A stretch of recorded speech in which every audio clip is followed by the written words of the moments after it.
1724 kilometre দূরত্বে Israel এবং ইরানের অবস্থান। ইরানের পাল্টা ব্যবস্থা অনেকটা কুপকাত ইসরায়েল। তেল আবিবের কয়েকটি জায়গা এখন গাজা উপত্যকার মতোই দেখা যায়। ইসরায়েলিদের গর্ব আয়রন ডোম ব্যর্থ করে শক্তিশালী মিসাইল ব্যবহার অব্যাহত রেখেছে ইরান। প্রিয় দর্শক, বর্তমান বিশ্বে শত্রুপক্ষকে ঘায়েল করার অন্যতম প্রধান হাতিয়ার হলো মিসাইল। মিসাইল এমন একটি অস্ত্র যার মাধ্যমে কাছে কিংবা দূরের স্থির অথবা গতিশীল যে কোনো অবস্থাতে শত্রুপক্ষকে ধ্বংস করে দেয়া যায়। পারমাণবিক বোমা ব্যবহার করা যেহেতু নিষিদ্ধ, তাই মিসাইল সবার কাছে একটি জনপ্রিয় অস্ত্র হয়ে উঠছে। প্রিয় দর্শক, আজকের প্রতিবেদনে জানাবো মিসাইল কিভাবে কাজ করে। তো চলুন শুরু করা যাক। তার আগে অনুরোধ, চ্যানেলটি সাবস্ক্রাইব করে আমাদের সাথেই থাকুন। ট্র্যাজেক্টরি ভিত্তিতে মিসাইল মূলত দুই রকমের হয়, ব্যালিস্টিক মিসাইল এবং ক্রুজ মিসাইল। এই দুটির মধ্যে সবচেয়ে বড় পার্থক্য হলো ব্যালিস্টিক মিসাইল লঞ্চ করার পর তাকে আর নিয়ন্ত্রণ করা যায় না, যাকে আনগাইডেড মিসাইলও বলা হয়। তাই ব্যালিস্টিক মিসাইল স্থির বস্তু ধ্বংস করার জন্য ব্যবহার করা হয়, যেমন শত্রুপক্ষের ঘাঁটি, বিল্ডিং সহ বিভিন্ন স্থাপনা। অন্যদিকে ক্রুজ মিসাইলগুলোকে লঞ্চ করার পরও নিয়ন্ত্রণ করা যায়, যাকে গাইডেড মিসাইলও বলা হয়। ক্রুজ মিসাইল শত্রুপক্ষকে লক্ষ্য করে এর পেছনে ধাওয়া করতে সক্ষম, তাই সাধারণত ক্রুজ মিসাইলগুলো যে কোনো চলন্ত বস্তুকে ধ্বংস করার জন্য সবচেয়ে বেশি ব্যবহার করা হয়। পাশাপাশি স্থির বস্তু ধ্বংস করার জন্য এটি ব্যবহার করা যেতে পারে। এছাড়া উভয় মিসাইলের মধ্যে বাকি সব রকম বৈশিষ্ট্য প্রায় একই রকমের। তো চলুন ক্রুজ মিসাইল কিভাবে কাজ করে সেটি নিয়ে বিস্তারিত আলোচনা করি। প্রথমে এর গঠন প্রকৃতি নিয়ে আলোচনা করা যাক। মিসাইলের ভেতরের সকল কম্পোনেন্ট একটি শক্তিশালী স্টিলের কেস দ্বারা ঢাকা থাকে।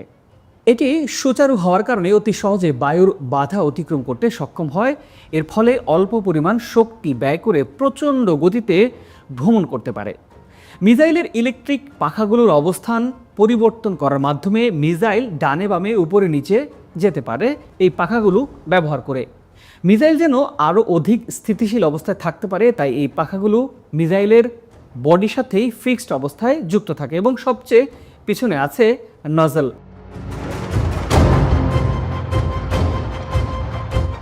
প্রিয় দর্শক, চলুন দেখে নেই এবার মিসাইলের ভেতরটার কাঠামো। মিসাইলের কাঠামো সাধারণত তিন ভাগে বিভক্ত। প্রথম অংশে ডিটেক্টর এবং ইনফরমেশন ডিভাইসগুলো থাকে, তারপর বিস্ফোরক পদার্থ এবং সবশেষ থাকে জ্বালানি। মিসাইলের সবচেয়ে সামনে আছে সিকার বা সন্ধানকারী। সিকার মিসাইলের কার্যকারিতার জন্য অত্যন্ত গুরুত্বপূর্ণ। এর সাথে thermal imaging camera, infrared imaging, stabilisation, high accuracy, inertial navigation ইত্যাদি যুক্ত আছে। সিকারের মাধ্যমে চলন্ত শত্রুপক্ষকে টার্গেট করে ধাওয়া করা সম্ভব হয়। এটি হলো control system. Control system seeker থেকে প্রাপ্ত তথ্যের মাধ্যমে মিসাইলটিকে সঠিক ফ্লাইট পথে পরিচালনা করে। এরপরেই আছে ওভারহেড বা বিস্ফোরক পদার্থের সিলিন্ডারের ভেতরে বিস্ফোরক পদার্থ হিসেবে সাধারণত ব্যবহার করা হয় টিএনটি, আরডিএক্স, জাইডো এজাইডোজাইড ইত্যাদি। আবার কোনো মিসাইলে অল্প পরিমাণ ইউরেনিয়াম ব্যবহার করা হয়, যেন মিসাইলের ধ্বংসাত্মক পরিমাণ আরও অত্যাধিক হারে বৃদ্ধি পায়। এবং সর্বশেষ অংশটি হলো রকেটের জ্বালানি। সাধারণত দুই ধরনের জ্বালানি ব্যবহার করা হয়, কঠিন এবং তরল।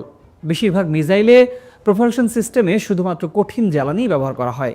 ধাতব যেমন অ্যালুমিনিয়াম প্রায়শই জ্বালানি হিসেবে কাজ করে, এবং অ্যালুমিনিয়াম পারক্লোরেট যা পারক্লোরিক অ্যাসিড এবং অ্যামোনিয়াম লবণ মিশ্রিত সবচেয়ে সাধারণ অক্সিডাইজার। অক্সিডাইজার হলো সে সকল পদার্থ যেটি জ্বালানিকে জ্বলতে সাহায্য করে। জ্বালানি এবং অক্সিডাইজারকে একটি ধাতব আবরণে একসাথে প্যাক করা হয়। এটি হলো ইলেকট্রিক্যাল ইগনিশন। এটি যখন প্রজ্বলিত হয় তখন প্রপেল্যান্ট দহন প্রক্রিয়া শুরু হয়।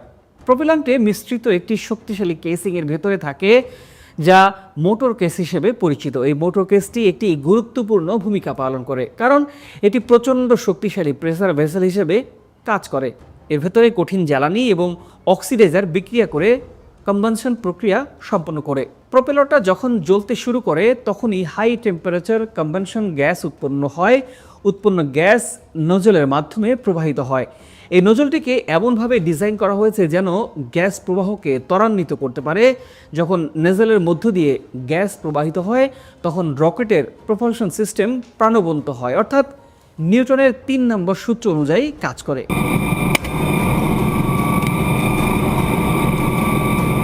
প্রত্যেক ক্রিয়ারই একটি সমান ও বিপরীত প্রতিক্রিয়া আছে। অতএব উৎপন্ন কম্বাস্টন গ্যাস যখন প্রচণ্ড গতিতে পিছন দিক থেকে বের হয় তখন মিসাইলের বডিতে সমান ও বিপরীত শক্তি প্রয়োগ হয়। এর ফলে মিসাইল প্রচণ্ড গতিতে সামনের দিকে এগিয়ে যায়। এক একটি মিসাইলের গতি শব্দের গতির চেয়ে 2 থেকে 3 গুণ পর্যন্ত হয়, এমনকি কিছু কিছু মিসাইলের গতি চাইতেও বেশি হয়। এখন প্রশ্ন হলো, মিসাইল কিভাবে কোনো একটি বস্তুকে টার্গেট করে এর পেছনে ধাওয়া করতে সক্ষম হয়? চলুন বিষয়টি নিয়ে আরেকটু জানার চেষ্টা করি।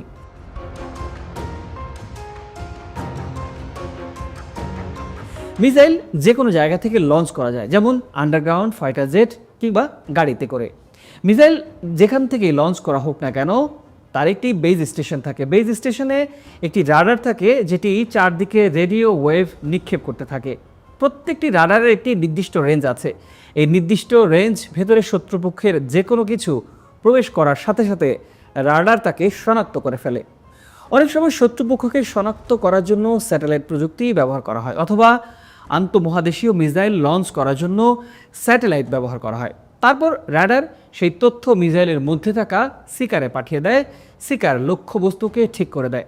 তারপর গ্রাউন্ডের ভেতর থেকে বায়ুর প্রেসারে মিসাইলটিকে বাইরে বের করে দেওয়া হয়। তখনই ইলেকট্রিক্যাল ইগনিশন চালু হয়ে যায় এবং মিসাইলটি গন্তব্যের দিকে ছুটে চলে।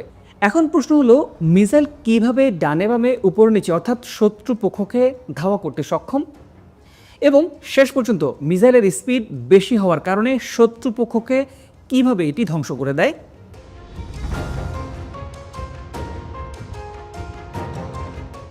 সিকারের সবচেয়ে সামনে একটি রাডার থাকে যেটি প্রতিনিয়ত সামনের দিকে রেডিও ওয়েভ নিক্ষেপ করতে থাকে। রেডিও ওয়েভ হলো এক ধরনের আলো যা আমরা চোখে দেখতে পারি না। এই আলো যখন কোনো বস্তুতে পড়ে তখন পুনরায় প্রতিফলিত হয়ে রাডারে ফিরে আসে। পাশাপাশি রাডারটি কনিক্যাল আকৃতিতে তৈরি করা হয় যেন প্রতিফলিত আলো কোনো দিক দিয়ে কত ডিগ্রি কোণে আসে তাও অতি সহজে নির্ণয় করা সম্ভব হয়। তারপর সেই সিকার সেই তথ্য মাইক্রো কন্ট্রোলারে পাঠিয়ে দেয়। মাইক্রো কন্ট্রোলার একটি স্বতন্ত্র কম্পিউটার যেটি রেডিও ওয়েভে আসা যাওয়ার সময় এবং দিক নির্ণয় করে লক্ষ্যবস্তুর দূরত্ব এবং কোন দিকে অবস্থান করছে তা নির্ভুলভাবে পরিমাপ করতে সক্ষম। তখন মাইক্রো কন্ট্রোলার সেই তথ্য উপাত্ত বিশ্লেষণ করে সবচেয়ে সহজ পথ দেখিয়ে দেয় এবং শত্রুপক্ষকে ধাওয়া করার জন্য মিসাইলগুলোর পাখাগুলোকে পরিচালিত করে। এখন প্রশ্ন হলো, এই মাঝ আকাশে মিসাইল কিভাবে ডানে বামে উপরে নিচে নির্দিষ্ট অ্যাঙ্গেলে মোড় নেয়?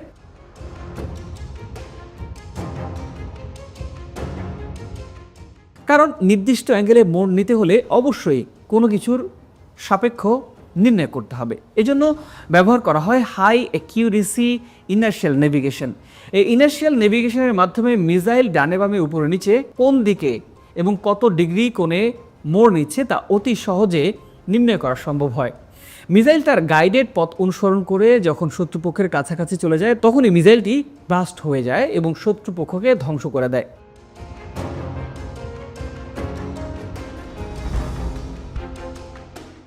এছাড়া যখন অন্য কোনো একটি মিসাইলকে প্রতিরোধ করার প্রয়োজন হয় অথবা এই জাতীয় কোনো ছোট বস্তুকে, তখন সরাসরি আঘাত করা প্রায় অসম্ভব হয়ে পড়ে।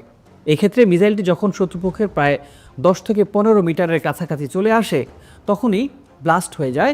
এভাবে কোনো একটি গাইডেড মিসাইল প্রায় 90% সফলতার হার নিয়ে শত্রুপক্ষকে ধ্বংস করে দিতে সক্ষম। প্রিয় দর্শক, আশা করি বিষয়টি বুঝতে পেরেছেন মিসাইল কিভাবে কাজ করে। যদি ভিডিওটি ভালো লাগে তাহলে অবশ্যই চ্যানেলটি সাবস্ক্রাইব এবং লাইক করতে ভুলবেন না। আজ এ পর্যন্তই। ভালো থাকুন, সুস্থ থাকুন।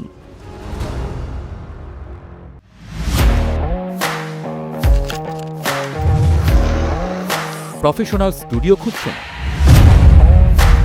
ঢাকার প্রাইম লোকেশন নয়াপল্টনে দেশ সমাচার স্টুডিও আপনার কন্টেন্ট প্রোডাকশনের নির্ভরযোগ্য ঠিকানা। এখানে পাবেন 4K ক্যামেরায় মাল্টি অ্যাঙ্গেল রেকর্ডিং, আছে গ্রিন ও ব্ল্যাক স্ক্রিন সেটআপ, উন্নত মানের মাইক্রোফোন ও sound proof voice over booth. আপনার পছন্দ মতো স্টুডিও ডিজাইন করার সুযোগও থাকছে। Hazrat Shahjalal news content, talk show, interview বা পডকাস্ট যা কিছুই করেন, এখানে পাবেন প্রফেশনাল সেটআপ আর ফুল এডিটিং সাপোর্ট। আপনার চাহিদা অনুযায়ী বুক করতে পারেন আজই। কল কিংবা হোয়াটসঅ্যাপ করুন এই নাম্বারে 017202106557। ভিজিট করুন আমাদের ওয়েবসাইট ও ফেসবুক পেজ।